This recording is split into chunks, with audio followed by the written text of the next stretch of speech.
ආයුබෝවන් ඔන්න එහෙනම් අදත් අරන් ආව මචං පැල් ටෙක්නොලොජිය අපි හොයාගත්ත අලුත්ම තාක්ෂණය විදුලිය යන්නේ නැහැ ඉන්ධන යන්නේ නැහැ සුපිරි ටෙක්නොලොජි එකක් ඒක තමයි රෑ 12ට කරන් නැගිටලා කුඹුර දෙපැත්තටම මචං ටෝච් එක ගහ බලන්න ඕන මේ ඔයගොල්ලෝ කරගන්න ඉතින් අද මෙන්න තියෙනවා මේ ඇටවුම අපි දෙමු බුද්ධිකට පැහැදිලි කරන්න ඔව් අයියේ මෙතන අපි යූස් කරලා තියෙනවා බ්‍රෑන්ඩඩ් ටෝච් එකක ප්‍රීමියම් ක්වොලිටි වහලයක් ඒතර මේ වහලේ ඔව් මේක වැස්සෙන් ආරක්ෂා කරගන්න තමයි මේ ගැජට් එක. ඒත් එක්කම මෙතන අපි බොටල් දෙකක් යූස් කරලා තියෙනවා අයියේ ශබ්දයක් නිෂ්පාදනය කරගන්න.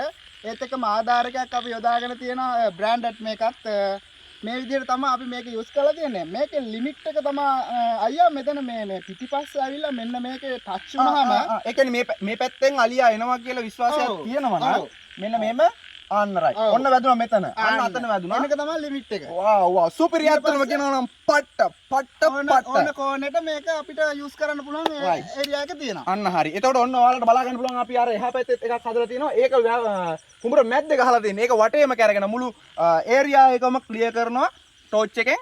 ඉතින් සුපිරි ඇටවුමක් තමයි මේක ඕගොල්ලෝ කරගන්න. ඒත් එක්කම මම කියන්න ඕනේ අයියේ මේක යූස් කරනවා නම් අපි වෙලට මැදින් තමයි කරන්නට ඕනේ. මොකද මේකේ මේ යම්කිසි දෙයක් තියෙනවා සතා එහා එක කෑවොත් තමයි අපේ එක ආරක්ෂා වෙන්නේ. අන්න දැක්කද එයාගේ බුද්ධිමත් අදහස. ඒ කියන්නේ අපේ එක රැකෙන්න නම් එහා පැත්තේ කෑවොත් තමයි අපේ එක රැකෙන්නේ.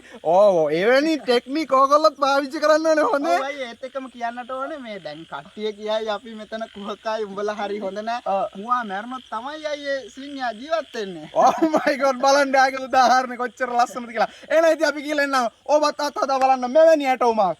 ඔබේ කුඹුරේදී නිෂ්පාදනය කරගන්නයි කියලා ඉල්ලා සිටිනවා. ගිලෙන්නම්. ජය වේවා රෑ 12ක වෙනකන් ටෝච් ගහන්න ඕනේ.